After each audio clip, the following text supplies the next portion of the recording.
What's up, you owlets of the art universe? Get those drawing guns ready, because today we're going to be performing the forbidden gesture jutsu, right?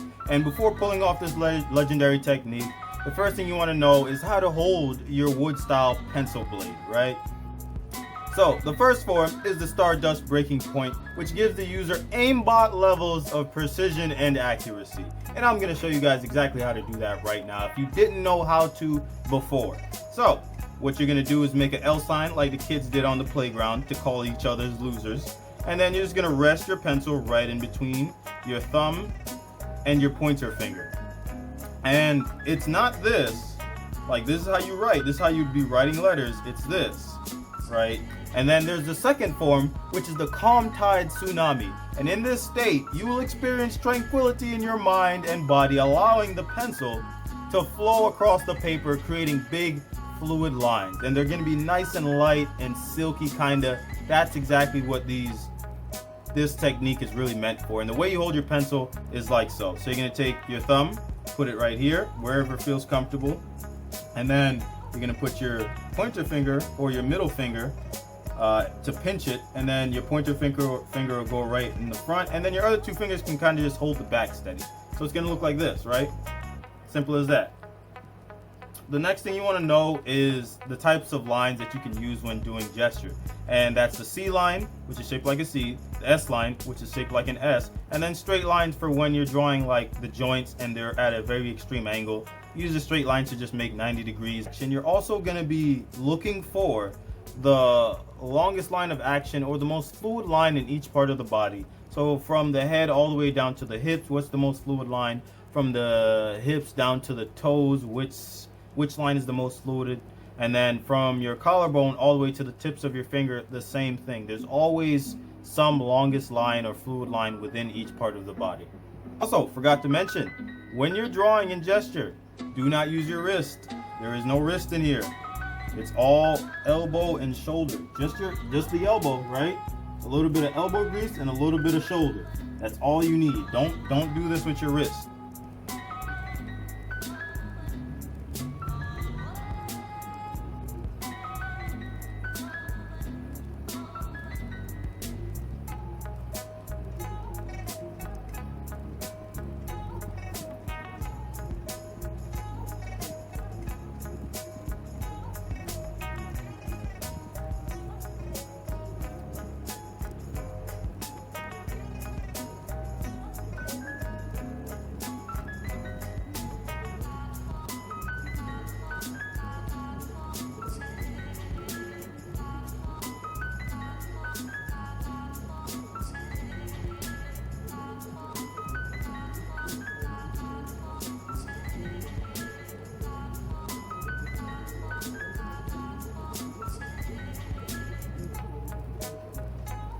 Okay guys, so this is how you would do a gesture.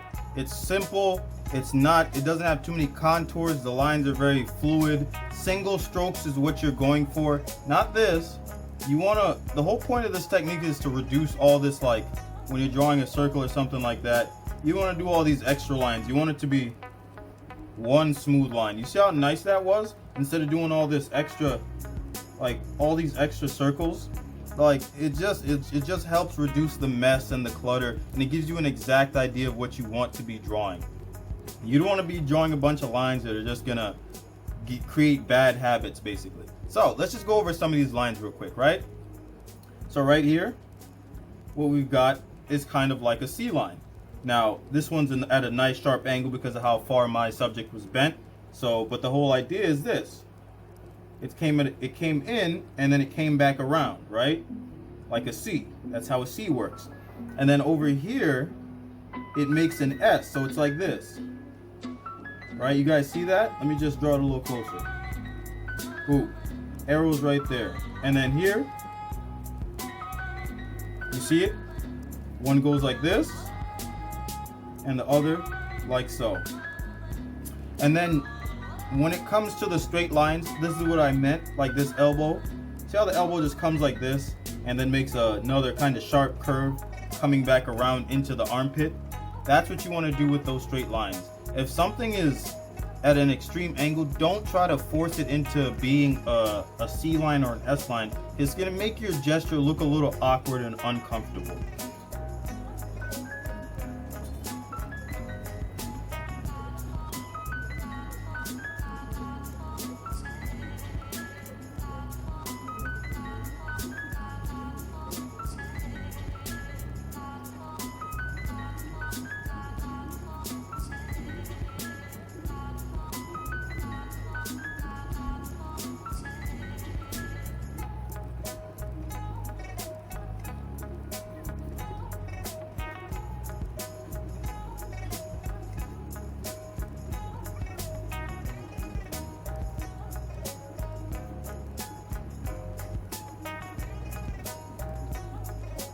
Now, some of the angles you really want to pay attention to are like when you get down into the nitty-gritty of just where exactly are the joints bending and how far are they really bending. Like sometimes the lines can confuse you. You might think it's an S line or a C line. It's always good to just like, if you don't know what it is, go ahead and stare at it for a couple seconds and just like really think of it. Go draw a couple C lines, and if you're not feeling it, try to do an S line out of what you see. If that's not working, try to just do a straight line, right? Like you don't have to force your drawing to look exactly like what the gesture is actually doing. It's almost like a compromise, because if it's not comfortable to draw, then it probably doesn't feel right, or it won't look right when you actually go to draw it. Here, you see how it's kind of like, you can't really, this one doesn't even have much of a shape. It kind of goes like this, right? It has a little bit of this, and then it just kind of drags out like that.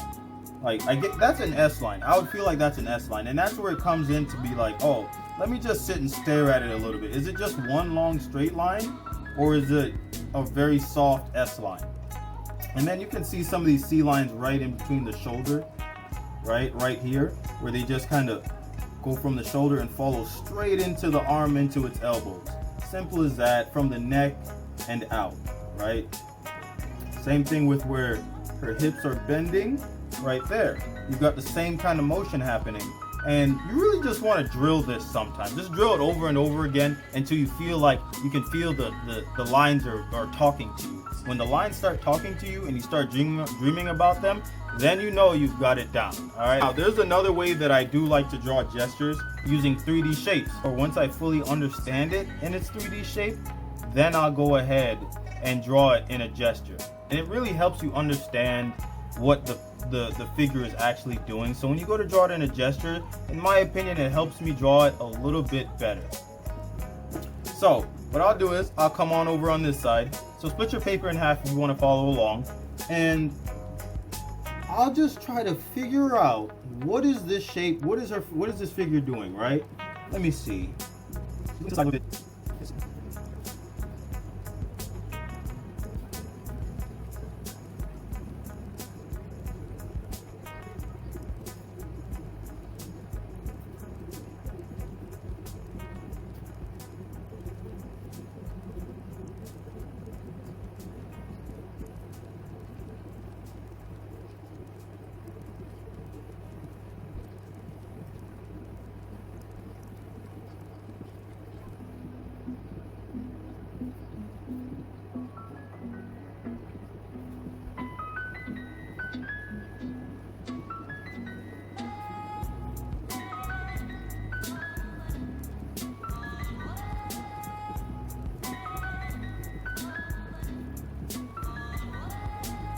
Alright, so the reason why I like doing this is because it just helps me see what the figure is doing fully. Like I can see it in a three-dimensional space. It helps me get a better grip on what the pose is actually showing, what angles is it showing. Is it showing the top, bottom, side, left, right, front, center? That's the whole point of doing this. Loosen up a little bit, relax your shoulder, remember your C lines, S lines, and straight lines. Really take a moment to look at the pose that you're drawing before you actually start, because it can feel a little frustrating when you start and the lines just don't start working or don't like going the way you want them to.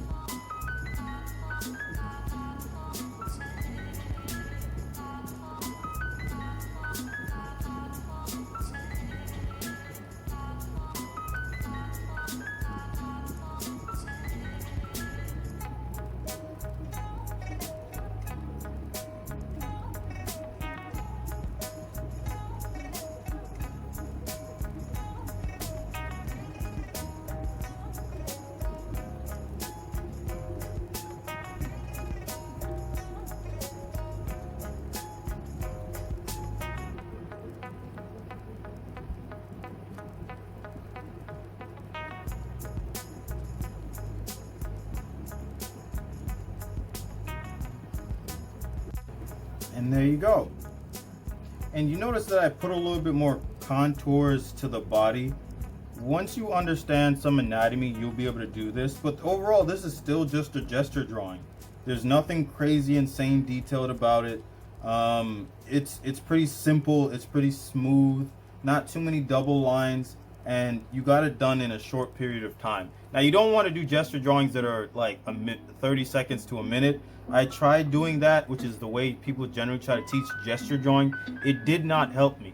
Like, trying to do it fast just made me miss all the important stuff, or the important lines, where I was constantly making the same mistake with my lines, never taking the moment to really understand what the line was doing. So drawing some three-dimensional shapes and then doing your gesture helps a lot.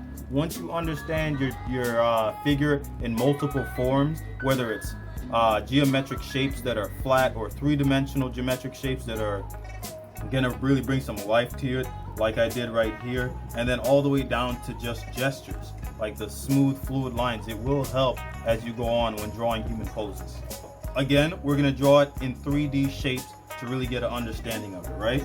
And as you just saw, my paper is divided into 8 pieces, and this is just an inch. Each one of these are just an inch long because I use the 8 heads method.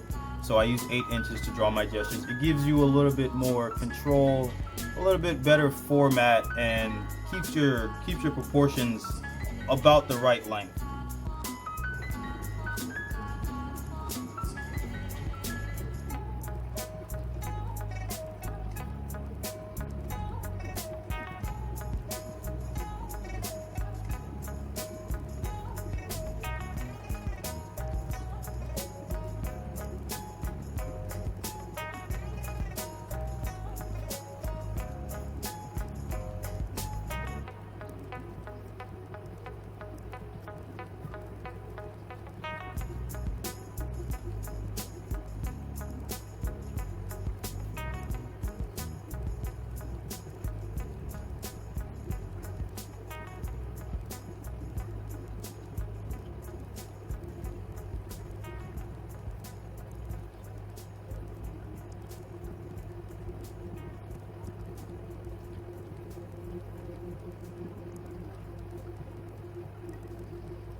Okay, so once you've done a couple drawings like this and you feel like you fully understand what the pose is doing, change the angle a little bit if you want to. Sometimes the angle might not be the way it looks, or it might actually be the way it seems.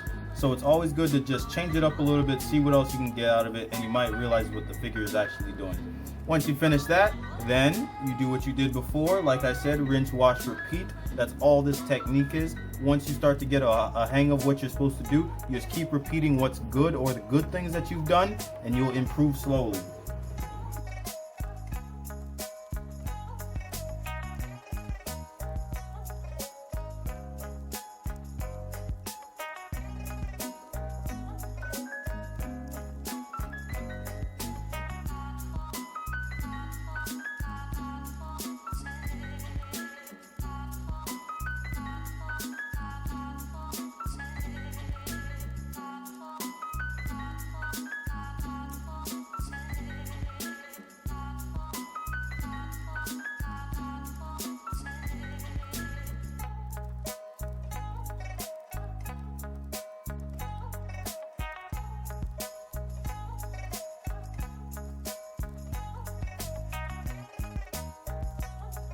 Alright guys, and that's it, right? I used the same techniques that I used earlier. I added a little bit more contours as I progressed, and you guys are going to be doing the same thing, right? Like, I feel like it's almost natural as you start to improve and you really start to understand the gesture of the body. You'll be able to put in all those little smaller fine details that you actually would see, instead of just little faded kind of softer touches on where the body's bending here and there and so forth. But I hope you guys enjoyed the video. I want you guys to leave a comment, a like, a subscription, turn on the notification, and if you enjoyed the video, go ahead and tell me what you guys want to see next. I'm hoping to actually do a perspective drawing about 1 point, 2 point, and 3 point perspective to help you guys out with this, right? Like this, you need to understand perspective to do, and you need to know how to draw in 3 dimensions. So that's what I'm hoping to do next. But let me know what you guys want to see, and I hope you guys enjoyed the video.